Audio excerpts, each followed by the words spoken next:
Hey man, I heard you're playing Darksiders 2. No.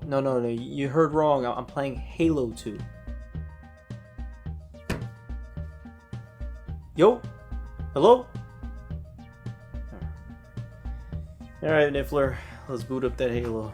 Oh, Halo 2. That was my shit back in the day. If you want, we could boot up multiplayer and relive your glory days. Sure, yeah. You know, for someone who has played hundreds, if not thousands of hours. Probably millions. You're a little off on that, but even if that was true, that's even worse because you're so bad at this. You haven't got a one kill on me. I can catch up. Bro, I only need to get you one more time. Which I just did. You know I've never played this game, right? I mean, like, I played Halo, but come on. I'm just rusty. Rematch me, bastard. Okay. I'm back at the backlog. Been gone for way too long. I'm back at the backlog. Got so many games to play, dog. I'm back at the backlog. Donkey Kong expands my dog. I'm back at the backlog. Me and Kylo been fucking since dawn. I'm back at the backlog. Did you know that Kylo wears thongs? I'm back at the backlog. I really fucking hate this song. Yeah.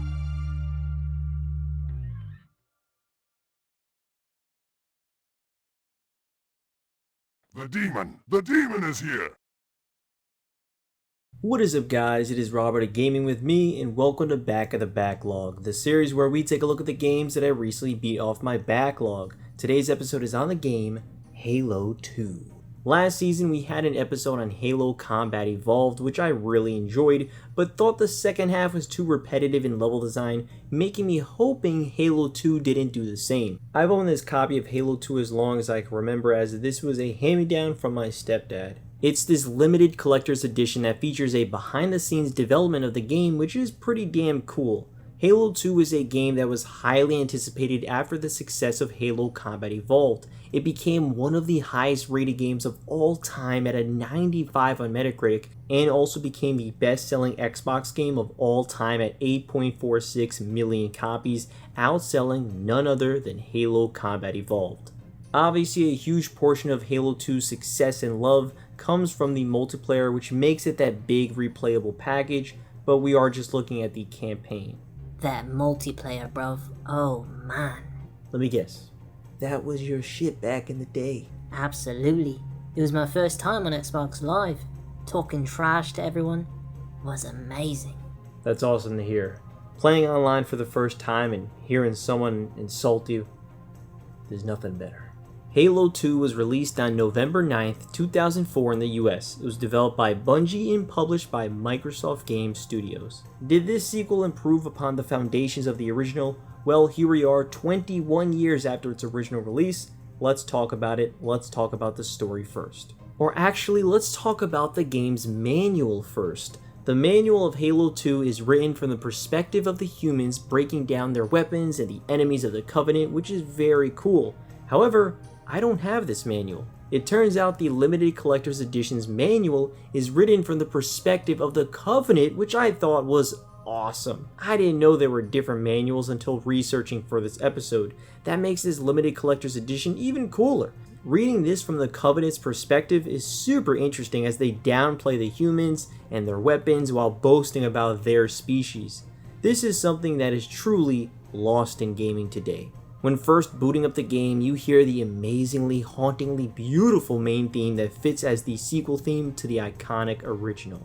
The story begins with a trial of an elite being removed of his rank and tortured for failing to stop Halo's destruction. Meanwhile, we cut to Master Chief and his sergeant being awarded for destroying Halo. It's a fantastic back and forth introduction showcasing where the humans and Covenant are at and the difference on how they treat their own. Celebrations are interrupted by a fleet of Covenant attacking Earth, so Master Chief and Cortana go down to stop them from attacking. There's a decent amount more to it, but that's the intro we are given. The cutscenes are even more cinematic in this one and tries to give a deeper look at the Covenant, which I thought was very cool and overall just more impressive. Right off the bat, visually this game is probably the best I've seen on the Xbox so far. The bump up in visuals compared to the original Halo is really impressive, I gotta say, especially when it comes to the character models. It feels like a proper big new sequel for a highly successful game. The amount of respect I have for Master Chief increased just as much as his textures. Why? Because of the mask? Of course, he keeps that mask in such good condition. It looks even shinier in this one. It is surprising that helmet hasn't been destroyed by now. And that's why I have so much respect for him. Controls wise, it's the same as the first Halo. Level design takes Master Chief's slower movement in mind as you can't run in this game. Shooting feels great as reticles are quite big and bullet spray is lenient, sticking to what made the original work so well. Dual wielding is a new mechanic to the entry and man, it is awesome. Mowing down Covenant with the two weapons makes you feel powerful and it is just a lot of fun. You'll have to drop a weapon to throw a grenade as it uses that left trigger or a melee attack, but it's quick to drop and pick up a weapon to dual wield, so it is definitely a good sacrifice to make at times. There's some great new weapon additions like the carbine that I used quite a bit that feels a bit like a sniper, allowing you to shoot from great distances.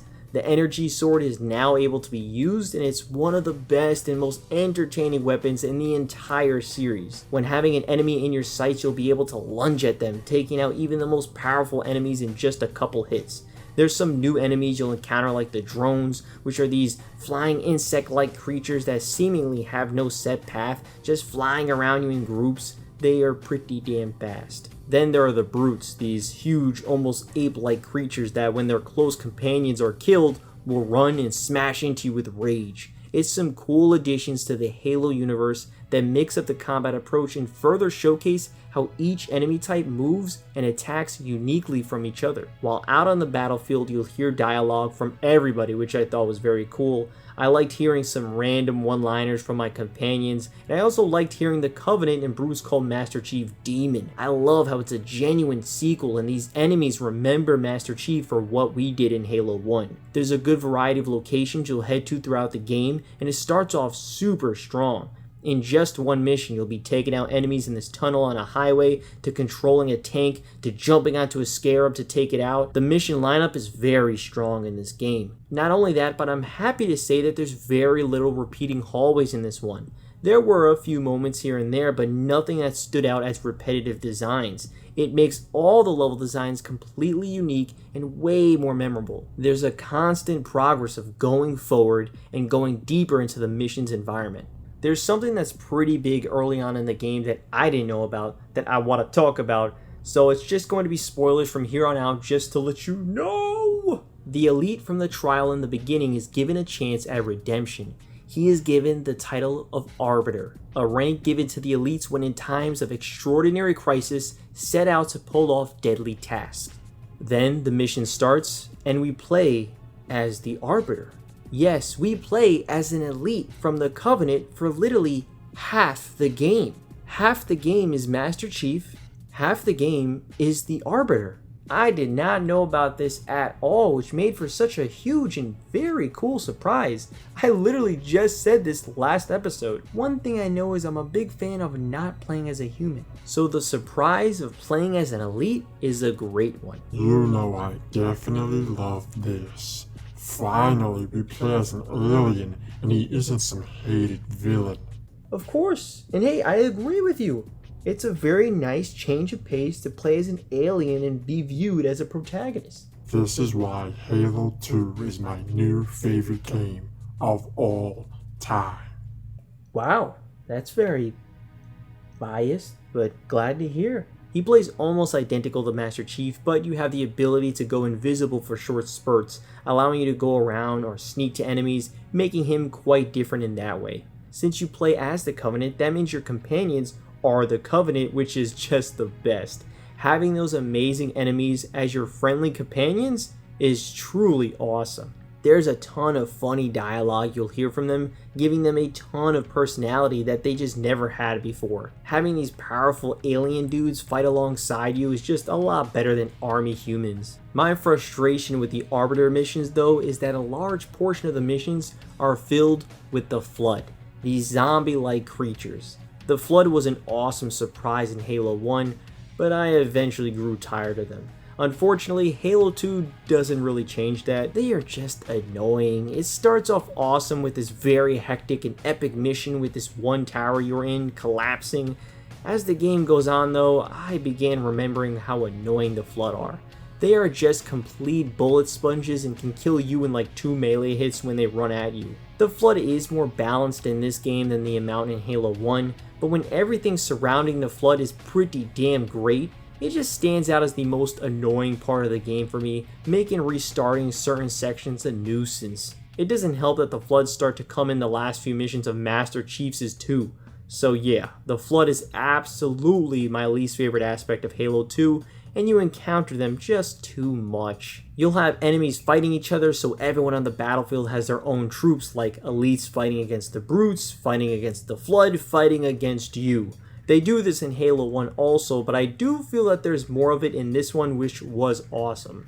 There are genuine points where it's better to just sit back and have them kill each other until a few are left standing before running in. There's a turning point in the story that causes that all-out war between factions, as these prophets that lead the Covenant betray the elites and have the brutes become their new protectors, viewing elites as failures, and sends them to get an activation index for a new Halo ring that has been discovered. A brute named Tartarus is ordered to kill the Arbiter, which the Arbiter ends up falling into the hands of a huge Flood creature called the Gravemind along with Master Chief. The Arbiter is told from the Gravemind and Master Chief that these Halo rings are weapons that will wipe all life, including the Covenant, not just non-believers that the prophets would tell them. Initially, the Arbiter doesn't believe this, but eventually does and ends up teaming up with the humans to stop Tartarus in a final battle. I really like the elites and humans working together to stop the brutes and shut down this new Halo ring. And yeah, this is the final fight. The final battle against Tartarus is not played as Master Chief, but the Arbiter, which I found very interesting. The Arbiter and Tartarus meet again face to face, but this time both have some backup. As the final battle begins, you'll be teamed up with other elites alongside the human sergeant. I thought this final battle was interesting. This just didn't feel very grand or finale-esque for a reason. Since you have others fighting alongside you, it very much feels like a normal shootout, and the way the level is designed with these floors that you can very easily separate from anyone else makes it where I feel like I barely encountered Tartarus. I feel like everyone else damaged him more than I did. My battle was just trying to get back to the guy with these several floors to bounce between. When I did run into him, he would have a shield that would go on and off. I wasn't even sure if it was on a timer or something, so I just kept dumping bullets in him. But genuinely, if I dodged his attack, I'd end up being sent to the top floor and have to make my way down as my team does most of the work. Mind you, I played on normal difficulty, so I suppose my team would maybe get knocked out quicker on higher difficulties. Regardless, after my team shot Tartarus a bunch of times, he dies and falls to the ground. The index is quickly removed and the activation of the Halo ring is stopped. The AI sphere from the first Halo, 343 Guilty Spark, tells us that removing the index suddenly puts every other Halo ring on standby, ready for remote activation from a place called the Ark. Yup, there's a ton more rings out there that are ready to wipe out all living things. Then we see Master Chief on the ship of the last remaining prophet named Truth and is asked what he is doing there. He then delivers the epic and iconic line, "Sir, finishing this fight." And then the credits roll. Yeah, it ends on a cliffhanger about deactivating all the Halo rings at a location called the Ark, which I could only assume was continued in Halo 3. This was a pretty solid and unique ending, but it didn't really feel like a finale. Even with a cliffhanger ending, I just view the final battle itself as a good idea, but oddly made with the way the arena is designed. It's interesting you don't play as Master Chief for the end, but that also makes it feel a bit less grand feeling. I think it would have been cool to have both Master Chief and the Arbiter fight Tartarus on one big platform, and maybe you could swap between the two on the fly or something, and maybe they do that in Halo 3, but truly I don't know until I've played it one day. One cool thing about the credits are some personalized developer thank yous to family, friends, and Starbucks. This just gives the game more personality, which I always love and will always point out.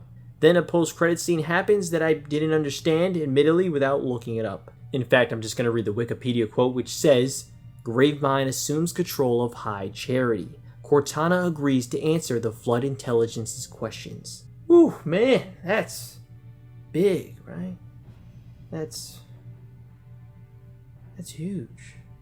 I'm guessing it means Cortana is gonna spill some human intel or something. I don't know. I'm a pretty patient guy. I'll wait until Halo 3. That was Halo 2. That was a really good game. It's a more refined Halo experience with that same first-person shooter greatness, with much more improved level designs and an impressive visual overhaul. It takes a big risk by swapping out Master Chief for half the game with the Arbiter, letting you awesomely step foot as an elite and fight alongside some of gaming's best enemies. It's just unfortunate that it also means you deal with the most annoying enemies for most of the Arbiter's time, aka the Flood. And the ending, while solid, just didn't feel all that grand. If they lessen the Flood or change up the way they work in Halo 3, it will very likely be my favorite Halo, but only time will tell for that. Overall, I'm gonna give Halo 2 A. Elites are way cooler than humans, let's be honest. Out of 10.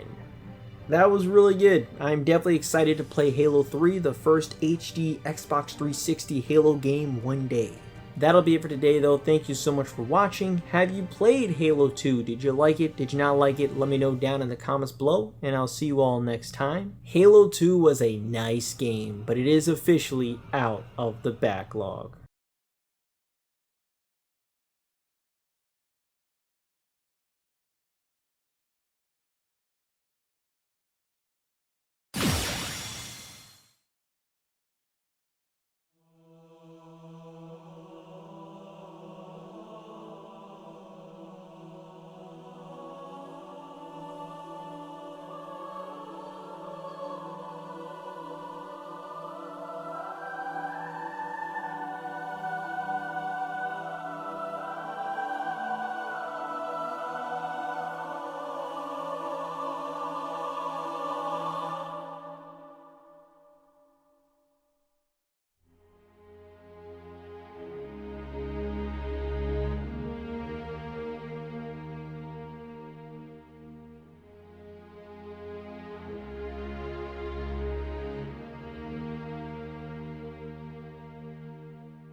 I don't understand how you're this bad at this. I really didn't think I'd be able to get even one win off you. Rematch one more time. Another win! You've only got like 5 kills this whole time. At this point, it ain't even rust. It's like erosion. Does that make sense? I don't know. Alright, I'm gonna tell you the truth. I've been lying. Halo 2 was not my shit back in the day. Clearly. I'm being serious. I've never played it. What? Why would you lie about that? That just seems pointless. That era was just so cool. Now I remember the people around me talking about their online experiences. I couldn't afford it at the time, and I felt so left out. So I just lied and said how I loved playing it, just to be a part of the conversation. You were young, you didn't know any better. You were only like... Oh, you were 200 something years old. Probably should have known better. But regardless, who cares about being a part of the current conversation? I mean, shit, our whole series is about not being a part of the current conversation. Yeah, you're right, but this specific multiplayer era is something we'll never be able to replicate. Yeah, that is true. But no one will experience everything. Time moves on. mean, no one will be able to ever experience again what it was like to go on the Nintendo channel and see a new daily clip of Super Mario Galaxy 2 being hyped as hell. I mean, the game's been out now for 15 years. You could just pick it up and play it. I'll never get to feel what life was like seeing 3D graphics for the first time. I'll never get to feel what that felt. It must have been utterly mind-blowing. But I can listen to people that did live through that time, and it's so cool to hear. And so you may not have played Halo 2, but you did live through that hype era. Hearing and seeing people's initial excitement, which is still pretty fucking awesome. It was bloody great hearing the excitement. And maybe that's why it is good to be a part of the current conversation. Being present in the present. Even if it's just observing and listening. Because you'll never be able to do that again. I'm probably thinking too much into this, aren't I? Probably. Alright, well, I got the next game that we'll be playing that I know Finn is gonna like a lot.